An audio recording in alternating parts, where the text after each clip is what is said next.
Okay, okie dokie. Hello, everyone. Lori Swanson here, CEO of Inspire Tech, founder of Career Alchemy Academy, and your career alchemy coach.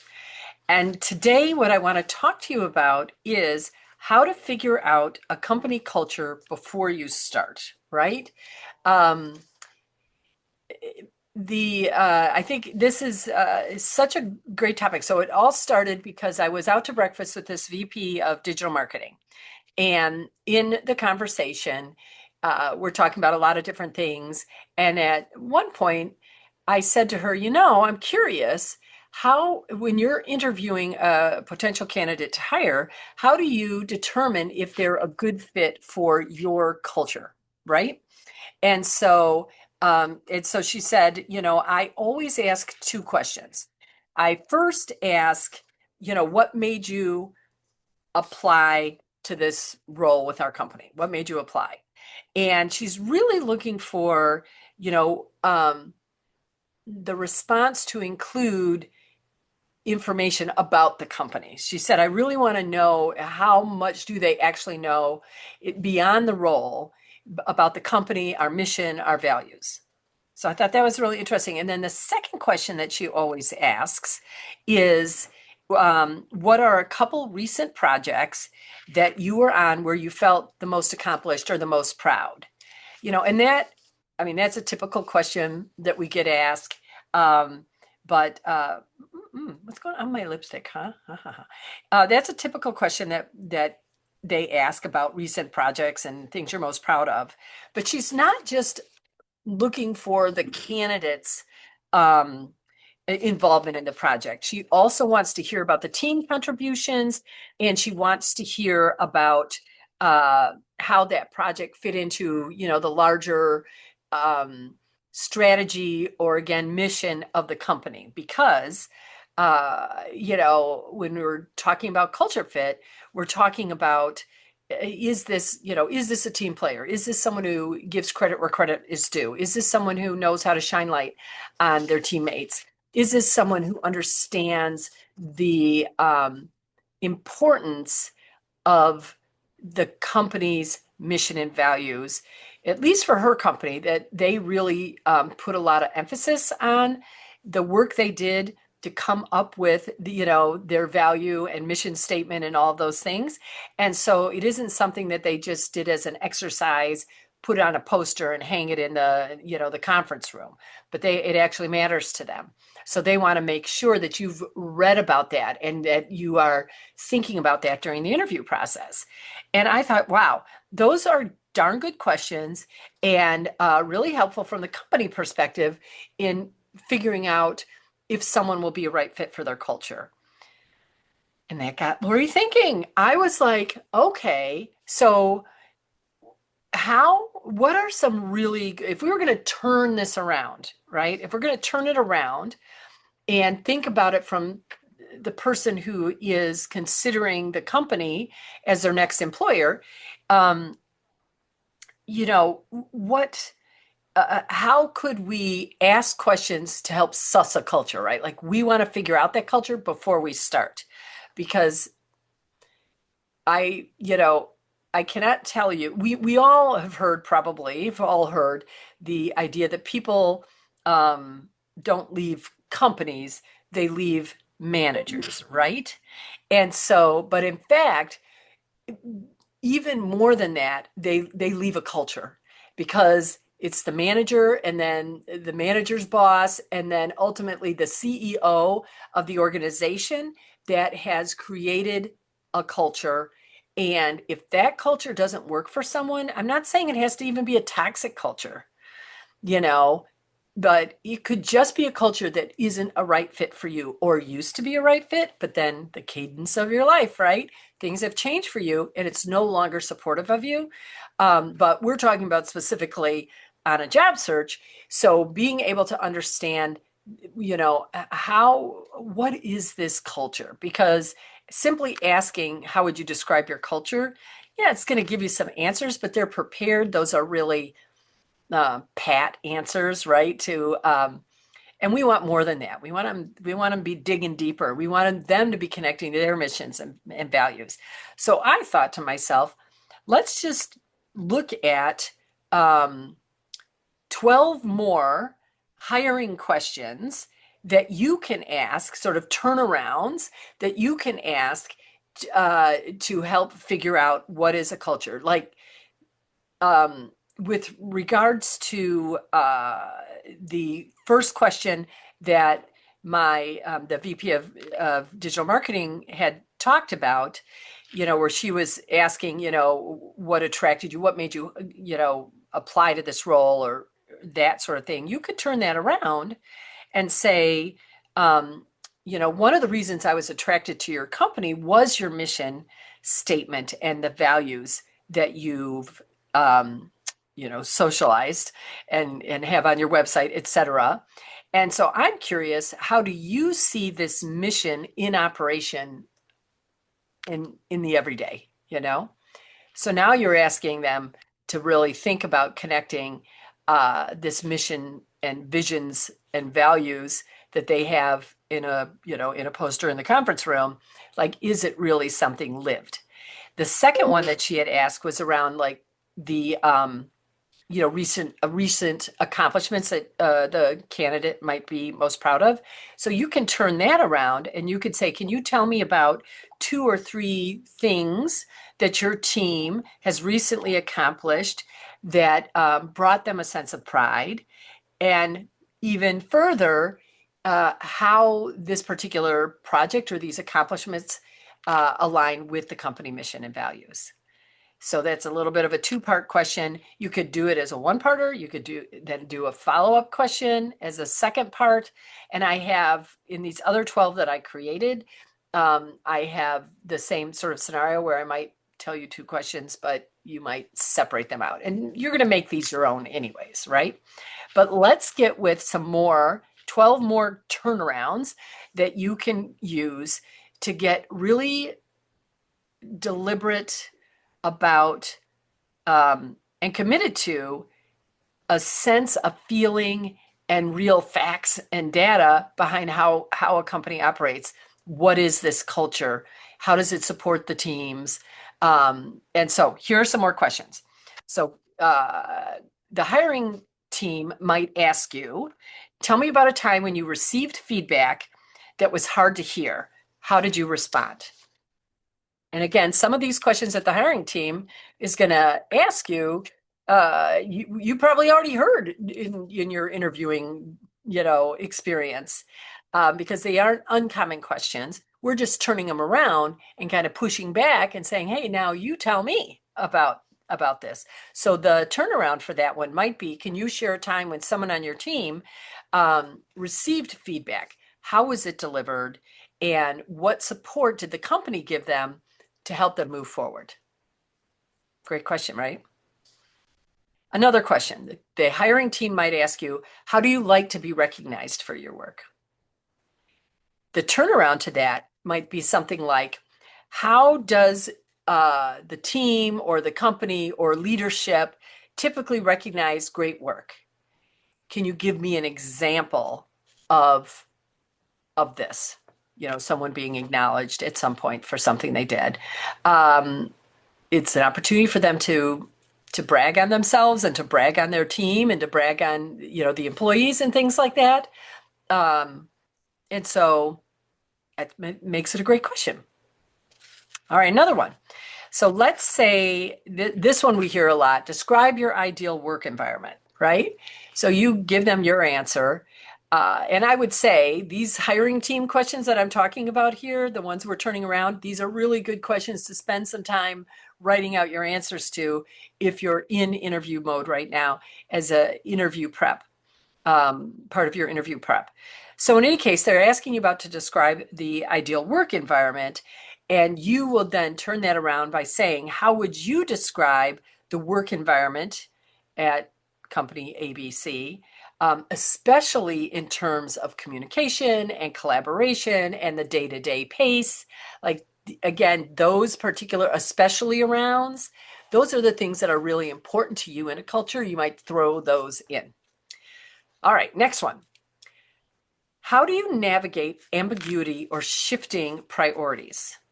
So again, they're asking you that. They want to kind of understand how you navigate that. What do you do when you've been all in on something and the next thing you know, they're like, oh, nope, stop that, move over here, right? It happens. So your turnaround question to kind of get a sense of how that happens inside their company and with their culture is, how would you describe um, when priorities shift? How does leadership help teams navigate that change? And can you share a recent example? I love to get examples, like it's one thing to say, oh, this is how they do it. It's another thing to say, can you give me an example? Now, they might not have an example rolling off their tongue, and that's okay. Cut them a little slack. And they do this for you, right? You can easily say, hey, no big deal, but if you think of something, just email me. I'm just curious, right? I think it's an interesting story to hear about an organization. Next question. What kind of leadership brings out your best work? They might ask you. You turn it around and you say, how would you describe the leadership style here in the organization? What do successful employees appreciate about it the most? What do they appreciate about the leadership style? And so I just love all these questions. Let's go on to the next one. So again, the hiring team may ask you, how do you approach collaboration and cross-functional teams, let's say? Your turnaround would be something like, how do teams here collaborate across functions? Can you share a cross-functional success story, like a project success story, and why you think it was successful? So again, a little bit of a three-part question there. Feel free to ask them, the first part, just ask them how the teams collaborate across functions, and then follow on with, can you tell me about a time when, there was a cross-functional project that went really well and what you think made it successful, or, something like that. Yeah, you get what I'm throwing down. Next question. So the hiring team may ask you, what are your expectations around work-life balance? That's like one of those questions, right? How do you answer that? And there's ways to answer that, but that's not where I'm going today. But I've definitely coached around that because that's a loaded question. And so let's turn it around and let's load it up for them, right? So you can ask them, how does the team handle work-life balance during normal weeks and the busy ones? Peak periods, we're going to have those. And what are the norms around unplugging? So you can word this in such a way that feels genuine to you, but you really understand what you're trying to get at underneath it all, depending on how you phrase that question. But you're really wanting to understand work-life balance, right? And believe me, the companies that really work-life balance, like their priorities are the company and delivering the company product, no matter what, they will respond that way in some format like that. You'll know, oh, this is a place that, there's not, the company hours are a little loose, and it isn't just at peak times, it's probably all the time, right? And so that is that is a question that they generally will answer truthfully, and you will get a lot of information about that, about the work-life balance and how that's handled, just because they're drinking the Kool-Aid usually, and so they'll answer just how they would answer, and you'll be like, oh, okay, I get it. So next question, the hiring team may ask you, how do you stay connected to the mission, to the mission of your past employers in your day-to-day work? Like, they want to understand, because especially if this company's mission is really important to them. So turn it around and just say, how does leadership help employees stay connected to the company mission? Are there rituals or stories or practices that they have in place that help to continue to, and we think about the mission, right? We're thinking about the why. Why do we show up every day? Why are we getting out of bed? Because you might have clients that are unhappy that you have to deal with sometimes through, through the business. And so having a real strong understanding of that why keeps you going, keeps you remaining positive, keeps your energy up, of course, reduces burnout. There's all these kinds of reasons to have a real sense of beyond a paycheck, a real sense of, and you want to be connected to an overall company mission. We think, and I think it's true for a little while, or maybe at different times in our lives, where we're less concerned about the mission and values of an organization. We really, we're trying to very, very focused on building our own credibility, our own skill set, those sorts of things.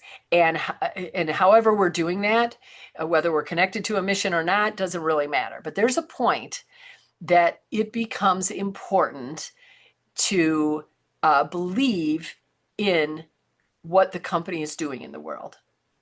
For a lot of people, especially because I work with women, right? It's similar to the idea that I'm very involved, or I guess let's say involved, I could be more involved with an organization, Invest for Better, and they are helping women, understand money. And one of the key things, and I've talked about Janine Firpo before, and she also has a new platform that's launching called Sheconomy that's really going to be amazing. But the real point to all of this is that women invest differently than men. Women are looking for different outcomes from their money than men. For example, when women invest, and I'm not saying 100 out of 100, I'm not saying, like every woman, or I'm not even saying every single stock they have, but they will, or investment vehicle, but they will consider the impact on the community. They will look to organizations like a Patagonia that has give back. These things align with their values, and so there is a point like that where the company we're working for, we're not just believing in the work we're doing, that we like the work we're doing and we like our clients, but we're bigger belief in what the company mission is and how they are contributing to, a better society. So ask the question. Don't let it hang. Some of these questions are probably going to be some that these hiring managers and HR folks have never heard someone ask before. That's okay, especially because people leave for culture fit and leadership. And those two are opposite sides of the same coin. You can't have a leader that has certain values and things that he or she professes and lives by, and then have a culture that's different than that. It just doesn't work like that. So, another question. So they may ask you about what keeps you engaged at work, right? What keeps you engaged? And so the turnaround for that is like, what kinds of work or initiatives tend to energize the team and help with engagement? Why is it? What is the common threads for engagement, throughout the organization? Next question. They may ask you, how do you stay connected? No, not that one. Tell me about the best team that you were ever a part of. What made it work? That is a form of that question is asked generally on interviews. So having a good answer to that would be, time well spent. But how do you turn that around so you get an understanding, right? So turn it around by saying, what characteristics define the best teams inside your organization? And could you give an example of a team that's really thriving and why? So that could be a two-parter, or each of those are standalone. You can ask them about the characteristics of the best team, or you can just say, can you give me an example of a team that's thriving inside the organization, and why do you think that is? I love that question. I like all of these, but I just like we want to thrive at work, right? And so that they can easily respond to, oh, let me tell you about, this project or this project team or this thing that we, just launched, blah, blah, blah, blah, and all the reasons why the team thrived throughout the process, even when there's obstacles and roadblocks. That can go a long way to telling you about the culture. Second to last question. So they might ask you, what frustrates you in a workplace? And, I think that's good to know. What frustrates you in a workplace? There can be some really good info in that question. So let's turn it around for them and say, what are some challenges that employees sometimes face here? And you might start with something like, there's always going to be challenges in a company of your size, or there's always going to be challenges, within the workforce at different points for different reasons. But how does the company support people when these challenges occur? The individual, right? The individual. So finally, the hiring team question that they might ask you is, how do you prefer, this is one of my favorites too, how do you prefer decisions be made within a team? So they're asking you, how do you prefer that decisions get made in a team? Or how have decisions been made on your teams in the past? And you want to turn it, how decisions are made, very important part of a culture. So you turn that around and you say, when decisions need to be made quickly, for example. I like, like we're putting a little time constraint on this one. I decided that made, it doesn't have to be, but I think this is a very pointed, right? So when we have to make, or when the team or the company has to make decisions quickly, what's the decision-making process? Who has the voice? How does the team stay aligned? Who's the final decision maker? All of those things are legit questions to ask around decision making. So there you are, 14 questions, and the 2 that we originally started with, and 12 more.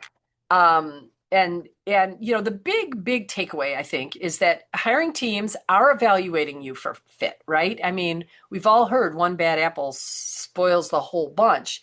And if you've ever had that happen, where you have that one employee on your team that just, is not like the others, or I don't know if that Sesame Street song came into my head. But it just doesn't fit, not any reflection on them as a human.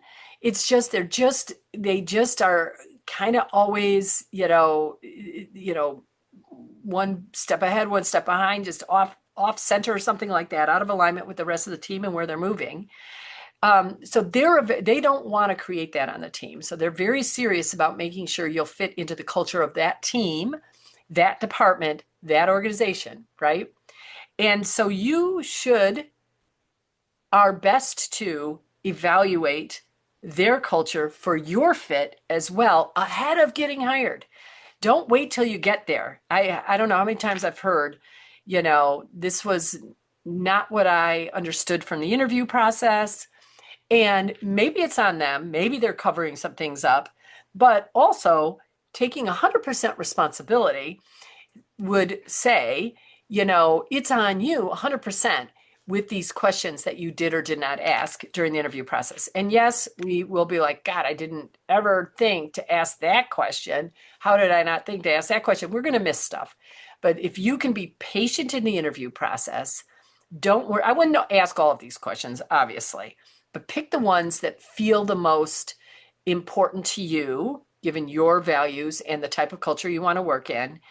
And then ask those questions. You can ask, you can split these questions up among a bunch of, because culture questions are not just HR.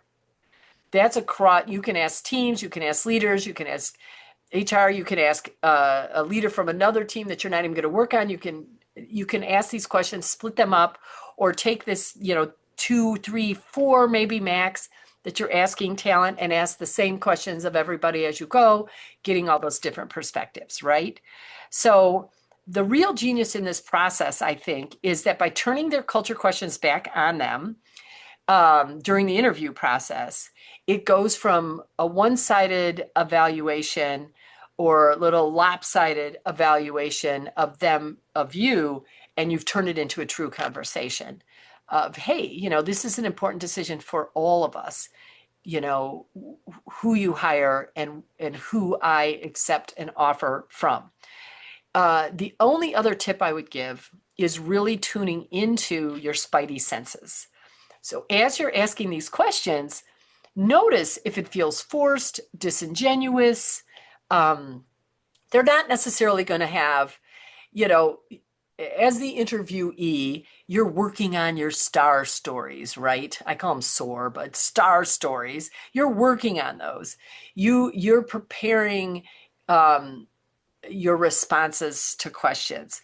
The company, has kind of their pat questions, responses that most people ask. So this is going to be different, but it's okay. So be patient with that process, because this is how important it is that for both sides, and you can say that, thank you for giving me the extra time to dig deep into some of these culture questions, because I know that when someone doesn't fit well into a culture, it's hard for the team and it's hard for the person. And it can have a lot of, longer term repercussions for the individual. And I'm not saying that you've had that happen, but you can just thank them for the opportunity to dig a little deeper and then tune in and trust your spidey senses to looking at how they're responding and how quickly they're responding, because you're going to then see, their leadership style, their collaboration style, their communication style, their decision-making style. You're going to see how the mission and the vision and the values line up with their responses so that there is congruency. If they've spent all this time determining a mission and vision, how, it should be congruent. So, and you get to be more clear, more certain, more empowered insight into the organization you're considering, so that when the offer comes, you're not hesitating. You have asked all the questions, and not only do you understand your role and your responsibilities and the expectations of you in that arena, and not only do you understand who you'd be working with and who you'd be, collaborating with, and across the organization, but you also understand how they view their culture and how they are, they have actionable, I guess I would say, or proof, really, that that they walk the walk and talk the talk. So that is my little rant for today, because that's how important I think company culture is. And so if you have any questions, or you can get a copy of all of these questions, that you can listen to this recording for a little while on LinkedIn. You can DM me and I'll send you a link to sign up for my blog. And that blog sits out on my website always under the resources page. So you can see it there. You can sign up for it at the bottom of the page, which is follow this QR code. That'll get you, this might take you to private coaching with me, but from there you can get to, or look at the navigation bar at the top, and I think you can get to the resources. And at the bottom of the page, you can sign up for the newsletter. The only other thing I want to say today, before I peace out, is if you're on my email list, you would have seen this. Maybe you've seen some stuff in social, but when I was recently and I'm going to talk about this next week. So I'm not going to tell you how this came about. That's it. I've just decided. I'm not going to tell you why I'm made 2 opportunities to work with me. If you sign up by the end of the year, next week, I will be talking about talkling because it's about waffling. I will be talking about how these opportunities, how I decided to create them like really fast. But just know that you can. I have not done career strategy sessions in a long time. I incorporated them into my larger coaching package, but I have opened up an opportunity to map out your 2026 career plan, getting the basic vision in place and the what I call your very important priorities, these first few steps that you can take to bring that vision into reality. We will work on that in a 2-part call. And the second opportunity is if you're on a job search or thinking about kicking off a job search in 2026 and your job search has stalled a little bit, or you're feeling like, boy, it seems like a lot of moving parts, because a job search is a lot of moving parts. I've opened up 6 sessions all about successfully navigating a job search, and you can, and we'll do that over as, it's over 3 months, but we can also condense it. If you're like 6 weeks, let's go. Or if you want to spread it out over 3 months, whatever works best for you and your schedule. You sign up by December 31st, and you'll receive an email from me, and we'll schedule either the strategy session or our first private coaching session in January. So after the holidays, you just need to make the decision now to sign up. So that's it. And where do you find those? You need to DM me ready or email me ready, and I will reply with the links to join. And again, it expires December 31st. I'm certain I will do it again at some point, but it won't be in January. I know that for certain. So let's go and let's just get things moving in your career and get that job search back on track. And I am, as you see, it looks like I'm wearing, I thought, the snow from my Christmas village.